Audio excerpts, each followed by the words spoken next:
Hi friends, welcome to my channel. ఈరోజు video వెళ్ళకుండా ముందు ప్లీజ్ లైక్ చేయండి, షేర్ చేయండి, సబ్స్క్రైబ్ చేసుకోండి. ఇప్పుడు మన భారతదేశంలో కానీ తెలంగాణలో కానీ నియోజకవర్గాల పునర్విభజన గురించి హాట్ టాపిక్గా ఉంది కదా. దాని గురించి కొన్ని విశేషాలు తెలుసుకుందాము. అసలుకి పునర్విభజన అంటే ఏంటిది, అవి ఎట్లా చేస్తారు, దాని గురించి తెలుసుకుందాము. ముఖ్యంగా తెలంగాణలో ఎట్లా చేస్తారో చూద్దాము.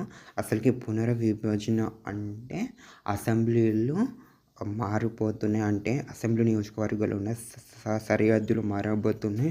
అంతేకాకుండా నియోజకవర్గాలు కూడా మన తెలంగాణలో 50% పెరగబోతున్నాయి. అంటే ఇప్పుడు 119కి వెళ్ళి 178 అసెంబ్లీ నియోజకవర్గాలుగా పునర్విభజన జరుగుతుంది.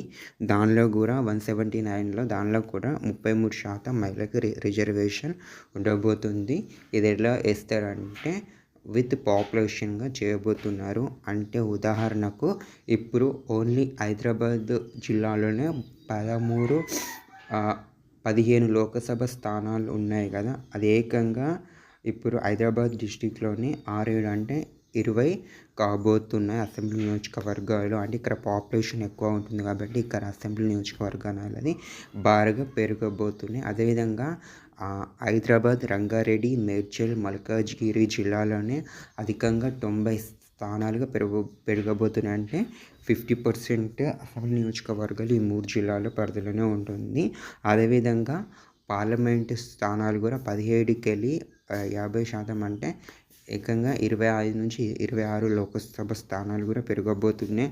ఉదాహరణకు ఇప్పుడు మల్కాజ్గిరి లోకసభ స్థానం 3 లోకసభ నియోజకవర్గాలుగా ఏర్పడుతున్నాయి. ఎందుకంటే ఇది మల్కాజ్గిరి లోకసభ స్థానం అనేది భారతదేశంలోనే అతిపెద్ద నియోజకవర్గంగా చెప్పవచ్చు.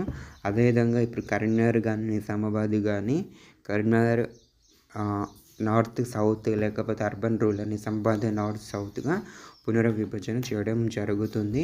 అదేవిధంగా కాదు, ఇది రూరల్ ఏరియాలో ఎక్కువగా అసెంబ్లీ నియోజకవర్గాలు పెరిగినప్పటికీ సరిహద్దులు అనేవి మారబోతున్నాయి. ఉదాహరణకు ఇప్పుడు ఒకటే అసెంబ్లీ నియోజకవర్గం పూర్తి ఒక జిల్లాలోనే పూర్తి నియోజకవర్గాలు ఉండబోతున్నాయి. కాబట్టి ఇప్పుడున్న నియోజకవర్గాలు ఒక్కొక్క నియోజకవర్గం 2-3 జిల్లాలో ఉంది కాబట్టి ఒక నియోజకవర్గం పరిధిలోకి రాబోతున్నాయి. అండ్ ఇదివరకు మళ్ళొచ్చేసరి అసెంబ్లీ ఎన్నికల వారికి ఈ పునర్విభజన చేయడం జరుగుతుంది. లాస్ట్ టైం 2008లో పునర్విభజన చేశారు, కానీ నియోజకవర్గాల సంఖ్య పెరగలేదు. 119 నియోజకవర్గాలకే అటు ఇటు మండలాలను ఏర్పాటు చేయడం జరిగింది. ఇప్పుడు అది కాకుండా ఇప్పుడు ఏ రాష్ట్రంలో 50% ఎక్కువ అసెంబ్లీ స్థానాలను చేయబోతున్నారు ఫ్రెండ్స్. అదేవిధంగా ఇప్పుడు డిమిలిషన్లో భాగంగా 33 రిజర్వేషన్స్ కూడా పెరగబోతున్నాయి. ఇప్పుడు ఉన్న రిజర్వ్ స్థానాలు జనరల్ కాబోతున్నాయి, జనరల్ స్థానాలు రిజర్వ్డ్ కాబోతున్నాయి. అది SC, ST రిజర్వేషన్లు అన్రిజర్వ్ వస్తే అన్రిజర్వ్డ్ స్థానాలు రిజర్వ్డ్ రాబోతున్నాయి. ఇప్పుడు ఎక్కువ శాతం యూత్ కూడా ఉండబోతున్నారు. ఇది చాలా రాజకీయ నేతలకు చాలా ముఖ్యం friends. Thank you for watching ఈ వీడియో.